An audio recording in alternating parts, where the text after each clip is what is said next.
where does the sun rise?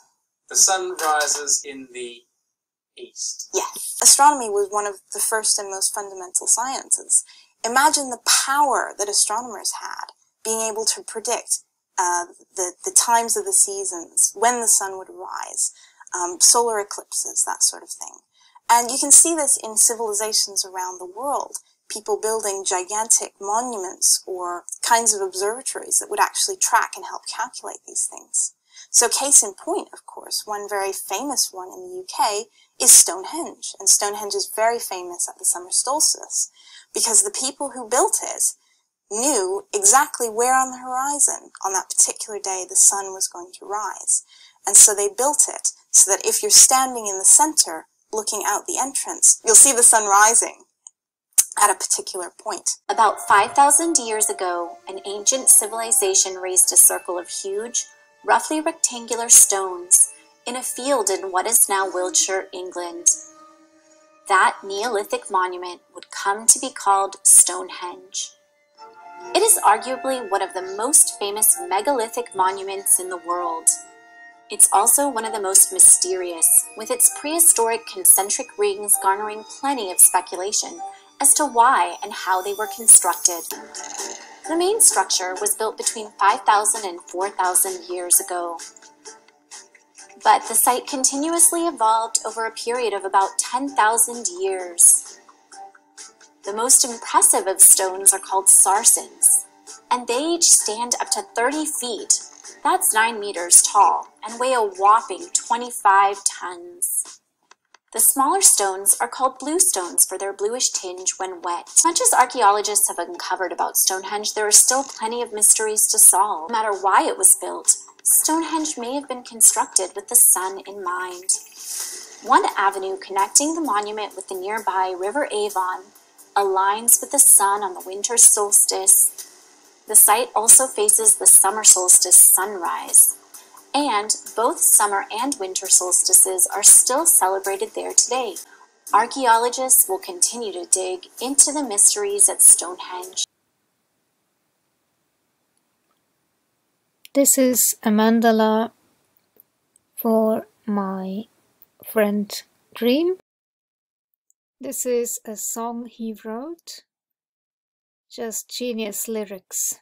I've just awoken from a dream in superposition, having dreams that were dreams of the knower, dreams of the process of knowing, dreams of the known, all at once.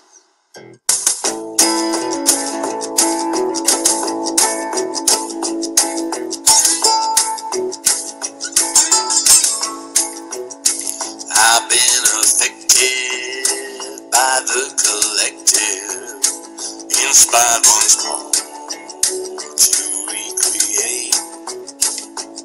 Well, I walked 10,000 dreams in the feedback loop, it seems, chronicling the stories of my faith. It seems profound that my surroundings both form and mold me and myself. That mind that thinks it's me fell for all this trickery. Smoke and mirrors messing with my mental health. We travel circles or maybe spirals, repeating patterns perpetually. From life to life we go, forgetting everything we know, just doing what we do perpetually. Inspired me to look into the ionic colloidal silver.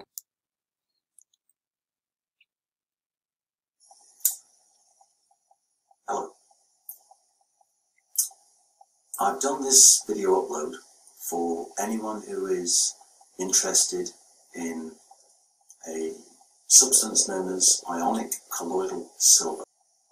This is intended to be some actual instructional information for those of you who wish to actually experiment, either upon themselves or with the consent of family and friends.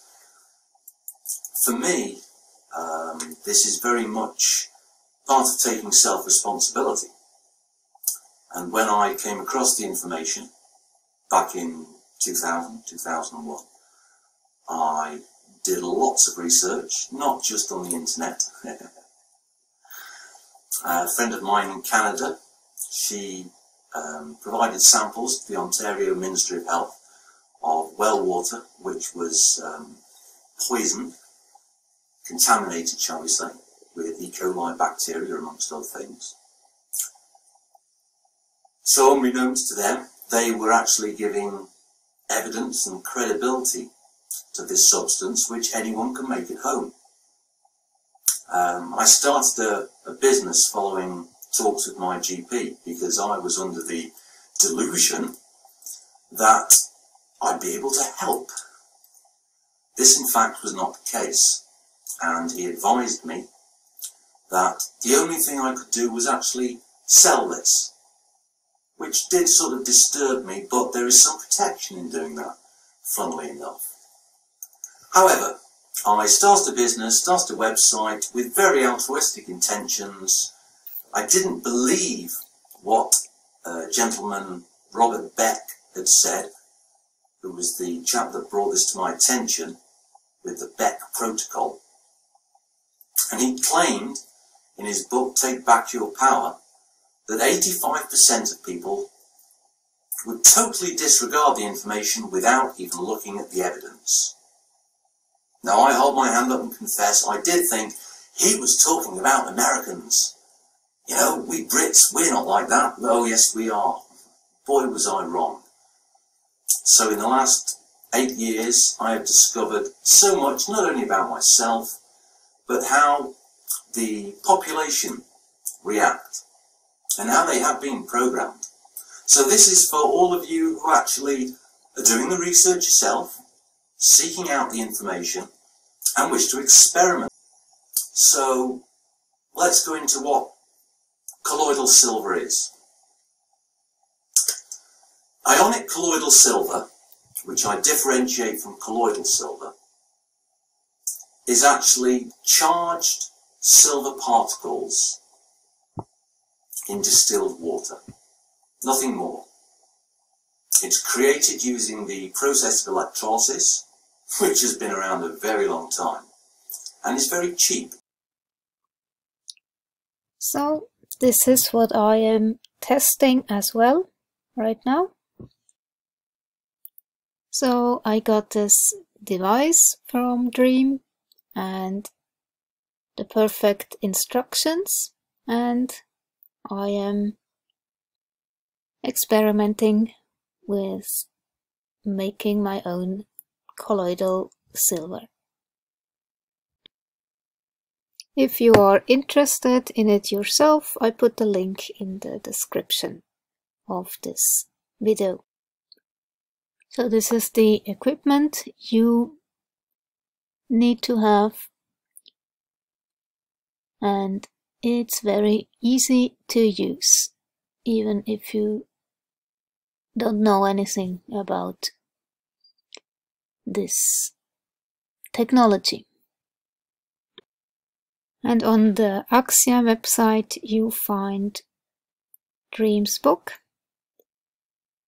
If you are interested in autism or philosophy or ontology or even crop circles, you will find something of interest in this book. Just so you have a little bit of a background for whom this mandala was created. In his introduction, Dream writes,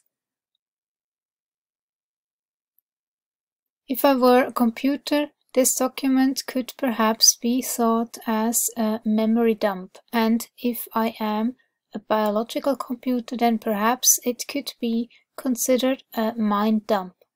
Either way, it may be thought of a dump, but hopefully there be a few tiny treasures in this trash. Oh, I am sure of it. Despite anything said from this point on, in no way can one consider this work as having been crafted carefully, skillfully, and with love, whittling words with wit and wisdom into a piece of art to touch the hearts and minds of men. Art it may be, but born by the hands of haste. A quarter wit. I'm not smart enough to be a half-wit. I disagree. I think Dream is so smart. Half-heartedly attempting to mold something from this mind dump. Shoddily shaping disparate thoughts and concepts from the detritus into something with a semblance of sense and coherence, which doesn't look excessively ugly. I mean, already this play with language. I love it. This is not the book I envisioned in my mind when its title first came to me. Neither in this the book I intended to create when first starting to write. My wish was to write something worthy of academia. I'm reminded of the old joke. If you want to make God laugh, tell him your plans. It quickly evolved from this inflated notion, as it soon became increasingly apparent to me that I lacked the skill, will, intellect, or time to do justice to such an enormous endeavor of grandiose proportions and heights.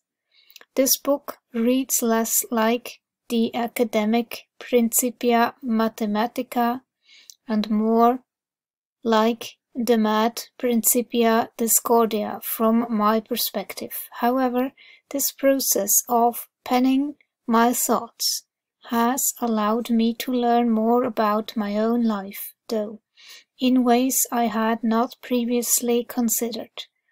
How my models continually change, aspects of my character permeate my writing, and my humor is odd, but all things being equal, it is what it is. It dawned on me I had to make a conscious decision. This book needed to be written as a challenge to myself, within an arbitrary model of my own machination, based on what is outwardly considered the 12 days of Christmas or the Christmas holidays.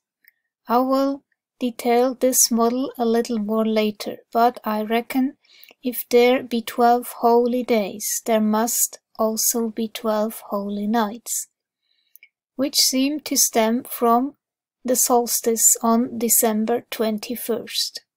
And I agree, this is really a precious time.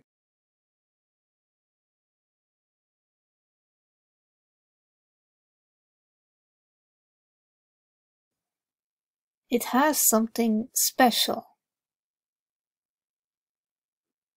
This gives me 18 days to write, research, compile, and complete something, a sum of things.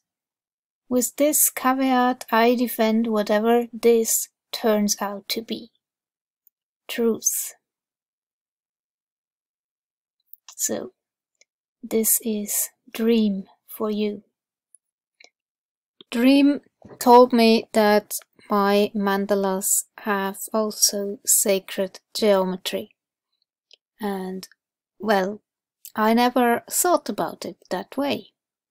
For me, the mandala has to look the right way, so I actually go at it intuitively, and it just needs to give me this sense of inner peace, calm, and then I'm satisfied with the look of a mandala. I never did that on purpose. And sometimes I just get ideas out of the blue, how to do something, where to put a certain symbol or what colors to use. Yeah, it's more of an intuitive process. But this series of sacred geometry really explained things to me in a way that made the penny drop. It's like bringing into existence what was unconscious, or putting words to what I experience. I don't know how to explain it, but somehow I just need somebody to pull me out of the right hemisphere into the left hemisphere to put a name onto things. And then I get it, and then it becomes a whole,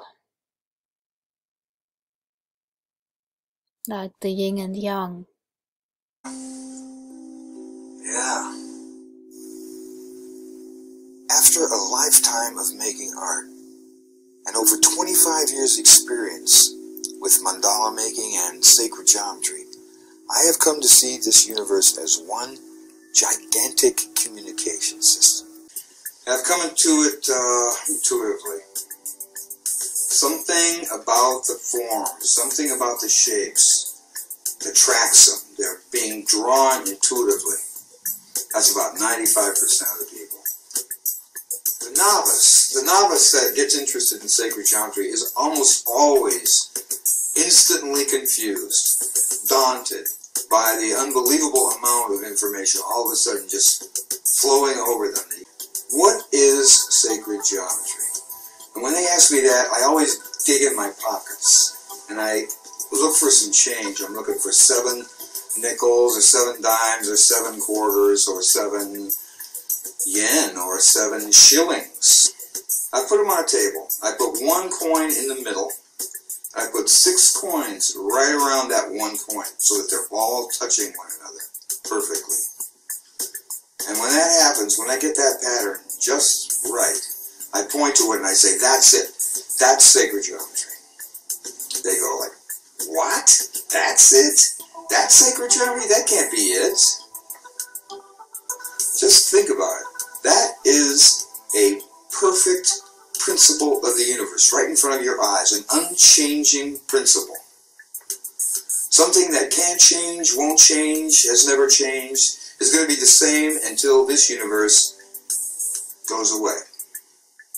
And because it is unchanging and a perfect manifestation of what you could call God mind, the intelligence behind this universe, that's why it's sacred. That is why it's sacred. 7 is a very magical number, always has been. Always has been associated with spirit, always has been associated with something magical, mysterious, and mystical. Those 7 circles, those 7 coins, are actually the heart of the famous icon of sacred geometry called the flower of life. Another interesting thing about the 7 circles is that they perfectly fit in 2 circles of common radius.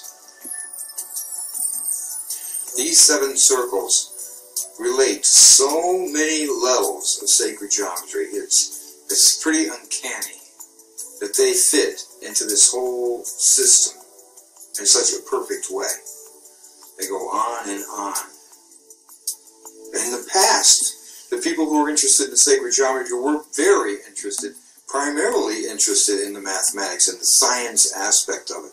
But now, we're starting to feel that sacred geometry is some kind of a spiritual relationship to the universe, and we are seeing it more and more as a doorway into those aspects of God mind which are eternal. So when you hang out with these forms, when you hang out with mandala, when you hang out with the forms of sacred geometry, you are opening up a doorway into a timeless reality. It's all talking to itself.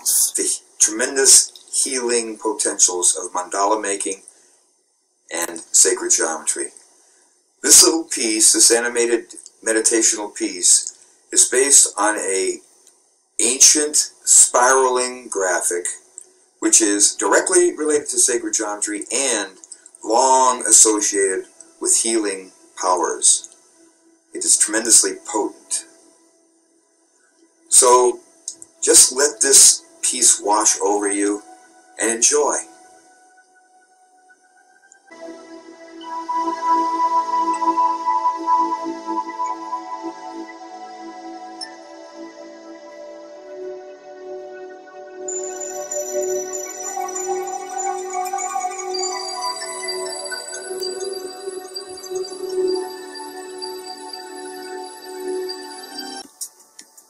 A perfectly correspondent consciousness, a vibrational consciousness, that's manifesting in 3 specific languages, 3 primal root archetypal languages.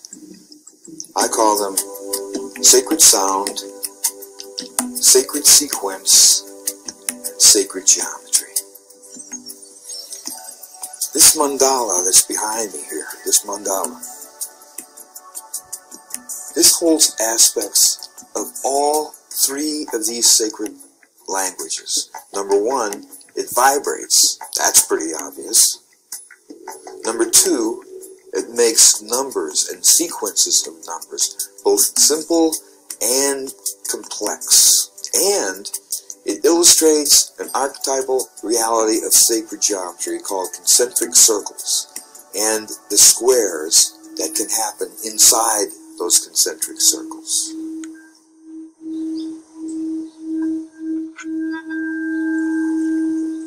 The archetypal language of sacred sound teaches us about the unchanging universal correspondence of vibration.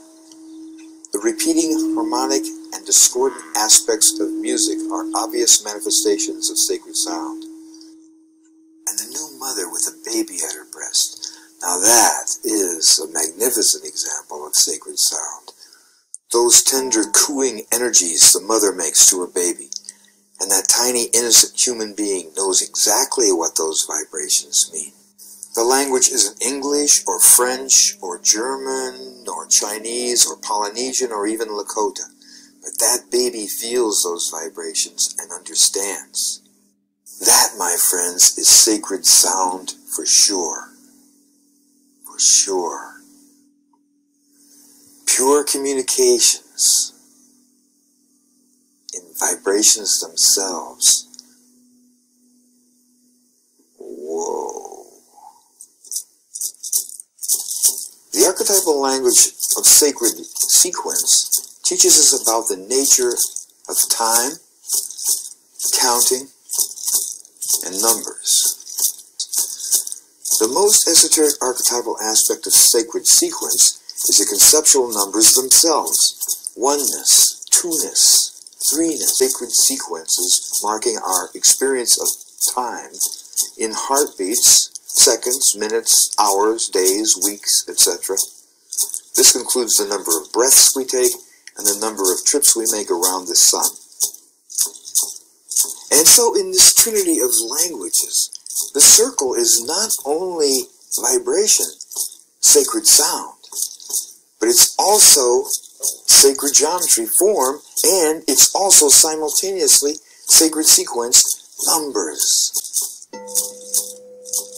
Our physical bodies respond powerfully to the language of sacred sound. We feel it in our bones and in our heart. We sense it. On the other hand, sacred sequence appeals to our rational capacities, our rational capabilities, our abilities to go from point A to point B to point C, to count. This is left brain sequential stuff here. Now, the great bridging language is sacred geometry, because not only does it touch us intuitively and we feel it, not only that, but we also can look at it and see the perfect empirical mathematics there simultaneously.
And so I was called like a shaman in a way to try to express what I've come to know to as many people as I possibly can. That's my primary goal for the rest of my life.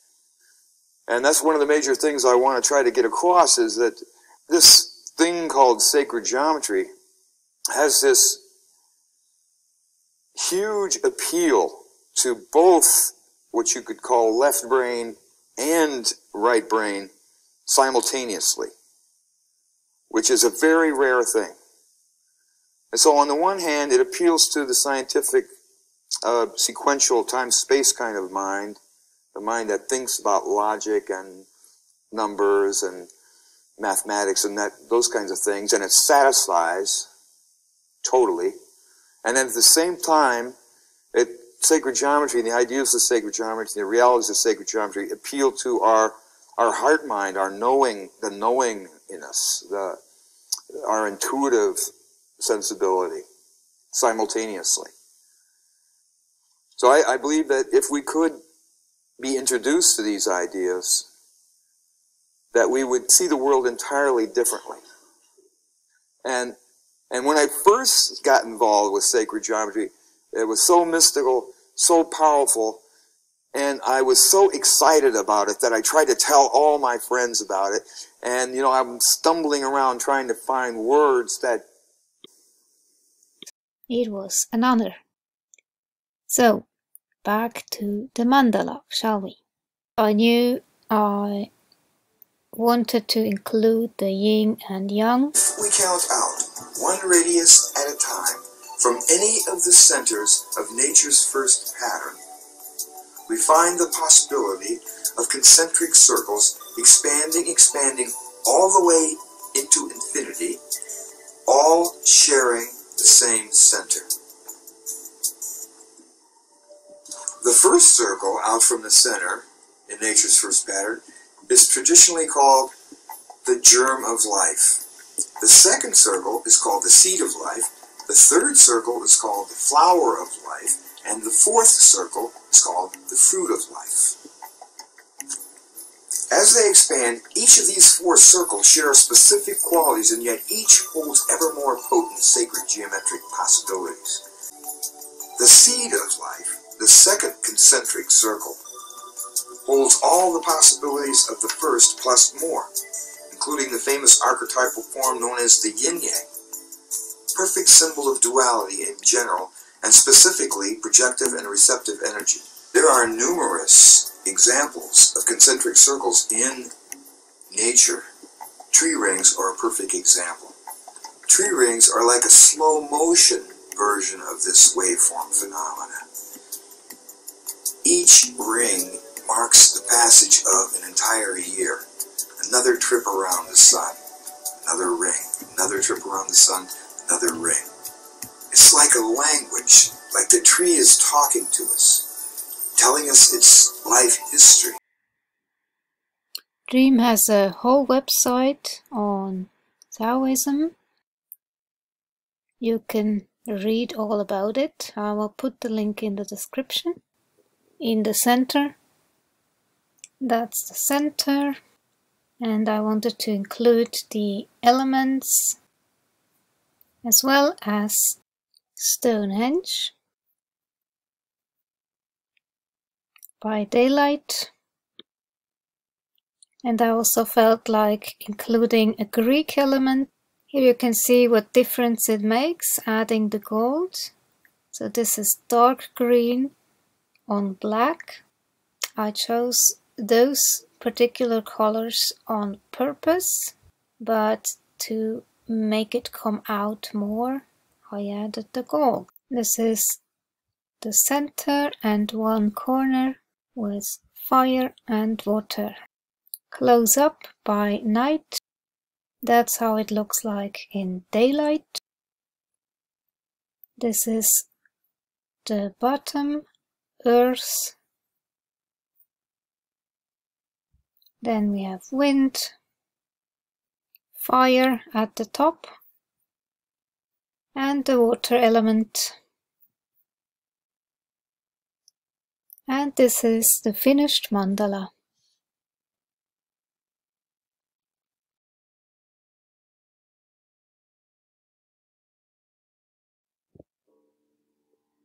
From the smallest particle to the spiraling galaxies, the subatomic to the multi-universal, a matrix of electromagnetic circuitry connects and energizes manifest creation in one unified body of harmonic resonance. Our blood contains the same divine essence and molecular alchemy as the rivers that run to the sea. Our bones made of the same elemental components as the ancient stone monoliths that silently witness the passing of ages. We are continually exchanging a data flow of source intelligence with the body of Earth and every form of life within her embrace. Every nuance of celestial diffusion within our solar system influences our individual and collective field of consciousness. As circuits of electromagnetic exchange bind us together as one living ocean of psychosensory, co-creative space-time coordinates within the unified field. We are the amalgamation of various visible and invisible energy systems that together generates the human hologram. The primary system that supplies this unit with the energetic nature of creative intelligence that births the field is the circuitry system. Mind is more powerful than any particle accelerator, more sensitive than any radio receiver or the largest optical telescope, more complete in its grasp of information than any computer.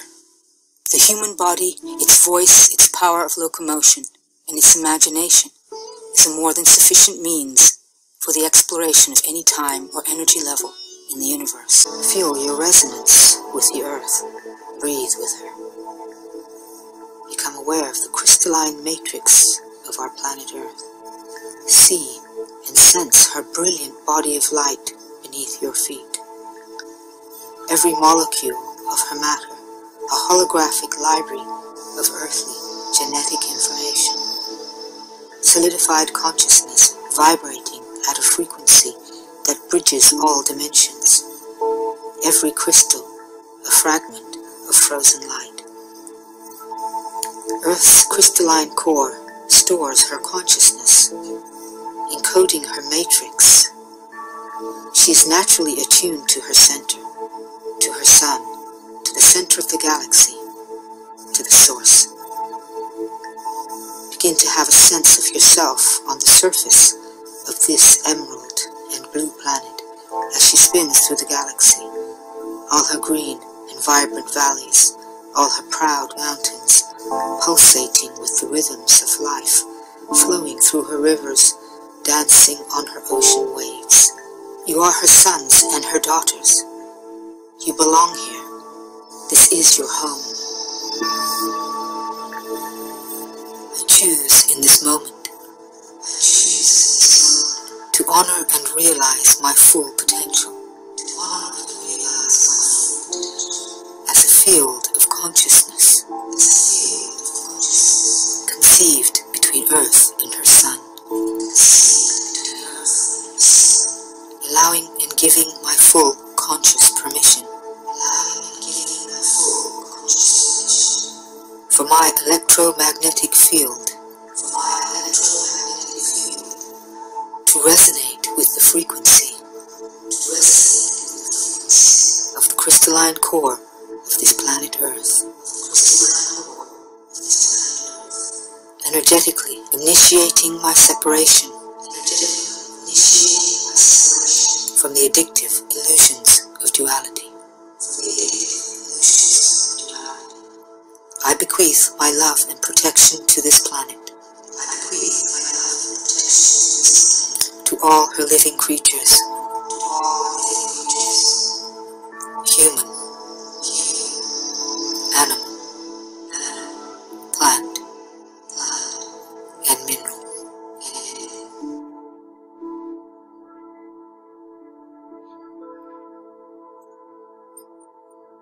Sense the fire within you, activated with your breath. Honor each breath as a gift that allows you to take part in this wondrous world of matter. Fire's passion and heat, there is nothing it cannot transmute. It is desire, procreation, sexuality, ambition, creation, resolution, and vitality. Fire is power. Out of balance, it consumes. In balance, it gives life. The reconnection of the fire circuit confronts the life, death, rebirth cycle electromagnetically. This circuit enters the perineum and delivers the immortal frequency harmonic of source consciousness that defines the human as a point of light within the holistic space-time continuum, drawing the human field of consciousness into the embrace of the never-ending, never-beginning universal holography of life everlasting. With each sacred breath I take, I feed the eternal flame within. I synthesize the light and the shadow within me, integrating the life rebirth cycle. I transcend death and embrace eternal life. I die only to the reality of duality. And this I do consciously in every moment. Reborn simultaneously in my body of radiant light. Never was there a time when I did not exist. Never will there come a time when I cease to be. I am unborn, eternal, everlasting. I am not only this, I am the universe. Viewed from the center of the circle, the sun rises by the heelstone during the summer solstice, and during the winter solstice, the shortest day of the year, the sun sets between the stones of the tallest trilithon, the name for two upright stones topped with a horizontal lintel.